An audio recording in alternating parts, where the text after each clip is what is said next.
In 1990, I had the great pleasure of interviewing Anne McCaffrey about the latest in her great series of novels about the Dragons of Pern. I did my customary due diligence on this book, which is to say I read it, and I scribbled a longish list of questions about fantasy so that I could quiz this great fantasy writer about the fantasy genre. This turned out to be a trifle presumptuous of me. You can almost hear my notes flying past my ear as I suggest to her that this is a fantasy novel. No, it isn't. No, it isn't. Not a bit of it. Then what is it? It's a science fiction book. I was going to Just ask because about dragons are considered fantasy creatures, that doesn't mean that my dragons are. In fact, there's a scientific rationale for their being fire-breathing. They have two stomachs, and they chew a phosphine-bearing rock, which they digest in their second stomach. And, of course, it produces a gas, and when the gas hits oxygen, as every child now knows, if they've been doing their GEC properly, it ignites. So you have a rationale for fire-breathing dragons. And the Dragons of Pern were bioengineered by the original settlers to fit a niche in the ecology and defense of the planet that was badly needed at the time. So they are not fantasy creatures. why did they need to bioengineer, genetically engineer dragons? Well, when the first settlers got to Pern, they discovered that there was a menace that was airborne, and in order to keep it from eating everything green and growing on the planetary surface, they had to get it in the air. Well, they hadn't really brought any fighter craft with them because they were going to be an agrarian society. So they had to, manufacture their own defense. And they noticed that one of the indigenous creatures of Pern was a little dragonette, about 18 inches long. And these are the fire lizards? These are the fire lizards, Yeah. which did breathe fire, because thread had been along long enough for them to have needed some defense What's from it. thread? Thread is a parasitic spore that falls from, well, we're not quite sure yet. I know, and the reader will know in the next book. It falls through space, and as it hits the atmospheric level, friction makes it attenuate into what looks like a fairly substantial thread, but seen from a distance or from the ground, they look like thread. So the Dragonriders of Pern protect the planetary surface from this parasitic menace. Okay. Now, in the course of the story, the origins of Pern's settlement have been forgotten, haven't they, by the inhabitants? This is Dragon's Dawn was written at the beginning, and Renegades of Pern starts at about the same time as Dragonflight, and follows on past the action in White Dragon. So it's sort of a bridging novel between Dragon's Dawn and Renegades of Pern. Now, I very much enjoyed the history. In fact, I enjoyed the history you tell in a way more than the narrative story, the events. Which do you go for? Which turns you on the most? Well, what I go for is the interpersonal relationships and the human and alien relationships. It's basically a love story. It just has a lot of other things happening at the same time. Interpersonal confrontations and learning to survive on a planet that has a hostile environment.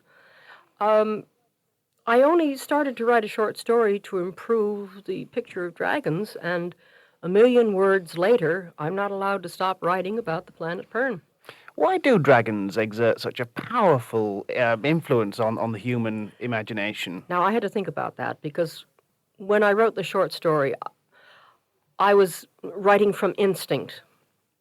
But I found out that it was sort of in me that, because I was such a brat as a kid, I had to rely on my animal friends, the cats and the horse, to be my companions. So I ennobled them with more graces and airs and talents than they actually had. And I think every kid does that with his pet, his dog or cat or gerbil or whatever, even his goldfish. So the dragon is the amalgam of all the marvelous qualities we had in our childhood friends. Only this is a big 40-foot fire-breathing telepathic dragon who is our particular friend. So they communicate with the fire lizards, don't they? They can. Well, the dragons can talk to anybody that listens. In fact, they have talked to people who didn't expect to be spoken to by dragons. One of them was Master Robinson, I brought in as a spirit carrier in the first book, and he's nominated 7. It's pretty good for a spirit carrier. Can we talk about Robinson and the kind of life that the people live? It's vaguely feudal, isn't it? It's feudal in that it is a survival situation. Most of the medieval feudal things were a group of people in a strong central position who were warding off intruders, marauders, invaders, whatever. And it's the same situation in Pern. They have a strong hold, which is why we have Bend and Hold and Ruatha and all the rest of them, in which people can live safely during time of disaster, which is Threadfall, which lasts 50 years. So you would want a strong man, a strong leader, man or woman, controlling matters throughout that period. And you would want strong people controlling the dragons who are protecting the planetary surface. But Robinson is a harper. He's not a holder. No, but you still need dissemination of information. And in order to keep, quote, the language pure, or to keep thoughts from getting too provincial, you would have a network of harpers going from hold to hold, making sure that everyone's kept abreast of current events. It's sort of almost a clerical class Well, without they're there being a clerical religious... reporters. They're not religious. I don't have religion No. on Pern. I get lumps for that occasionally, but I figured that was one problem Pern didn't need. We have had so many atrocities committed in the name of religion that I felt, okay, we don't need this one, so we don't have it on Pern. There are inevitable political overtones, and it almost sounds ridiculous to talk about politics in a book that's not a fantasy, but is fantastic and fantastical. But I think it is important, and in this feudal society, in a way, the most attractive character is the principal renegade, and the book is, after all, The Renegades of Pern. Yes. This woman Thella, Yeah. who is thrown... No, she leaves the Yeah, hold. she leaves of her own her own free will. Yeah. And I had a great deal of sympathy with her. She was subject to a younger brother and was expected to behave in particular ways, and she said, no, I'm not going to do that, I'm going to find a hold of my own. Mm-hmm. And she becomes a criminal, an Yes. outcast, and a wicked person in the course of doing this. But I had a lot of sympathy with her, at least at the outset. Oh, good. I was hoping somebody would. And, well, I wondered if there isn't a political implication to not letting her be able to make it, because we have another renegade in the south, a man Yeah. who makes a great success of establishing his hold, and the woman doesn't. What are you telling us? I'm telling you that perfect power can corrupt perfectly. There are people who can use power constructively. And Stella started out okay. She had a certain code of honor which she respected in herself. Then gradually, the sense that she could do as she pleased got the better of her. Whereas the other renegade, Torek in the southern hold, has found himself an opportunity. But he's not selfish. He wants his whole family in on this. And he will bring in those that he handpicks. And occasionally he doesn't get those he would pick under any circumstances. But he makes good use of them.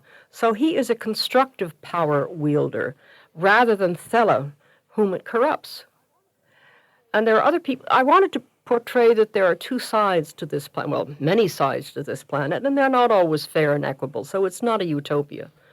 But it is a working society that somehow manages to be constructed and to stay alive, which is what we want our society to do, to continue the good parts of it and get rid of the bad.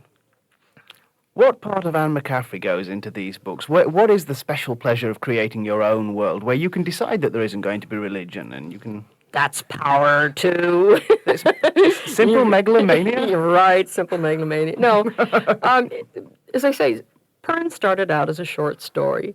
John Campbell of Analog Magazine wanted me to continue because he felt it was a very rich material, and I gladly obliged.